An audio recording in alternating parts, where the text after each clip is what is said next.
আজকে আমাদের বাড়িতে রান্না হয়েছে একটা ইউনিক মাছের ঝোল, যা আমরা আগে কখনো খাইনি। সেটা হচ্ছে মাছ দিয়ে আর কাঁচা আম দিয়ে মাছের টক তরকারি। গরম গরম কোলাম চালের ভাত, সাথে মাছ ভাজা।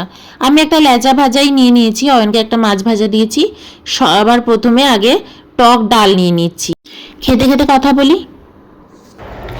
আজকে দুটোই হচ্ছে টক, ডালটাও হচ্ছে টক, মাছটাও হচ্ছে টক। বাইরে থেকে আসছে খুব আওয়াজ, যেটা হচ্ছে সুইমিং পুলে সব বাচ্চারা এখন লাফালাফি ঝাপাঝাপি করছে আর মারাত্মক চিৎকার করছে। ডালের মধ্যে লঙ্কা দিয়েছি, কাঁচা লঙ্কা মেখে নি ভালো করে। যা যা কাটা হয়, কিন্তু মাছটা যেহেতু বড় ছিল কাটাটা কমই হবে আশা করছি। ভালো লাগে।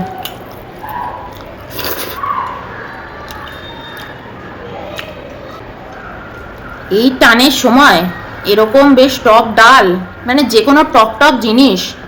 এখন বুঝি যে সাউথ ইন্ডিয়ায় কেন এত টক খায়, সবেতেই টক। আগে ভাবতাম সবেতেই টক, ইভেন আমরা যখন কলকাতায় ছোটবেলায় থাকতাম এই নিয়ে খুব আলোচনাও হতো। বিশেষ করে আমি যখন কলকাতা থেকে বিয়ের পরে এখানে এলাম বাইরে, সবাই খুব মানে এরকম প্যাক দিত, নিশ্চয়ই ওখানে গিয়ে খুব টক খাস, সবাই নিশ্চয়ই টক খাস, তোরা ভাতের মধ্যে নিশ্চয়ই তেঁতুল দিয়ে দিস। বোকা বোকা কথা।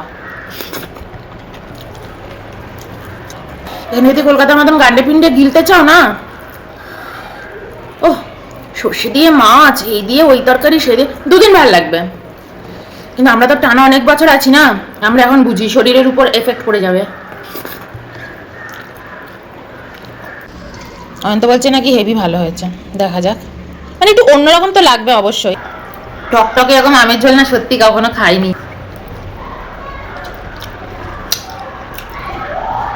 কেমন টক টক। আর রান্না করবো না। এই ছিল আজকে খাওয়া দাওয়া।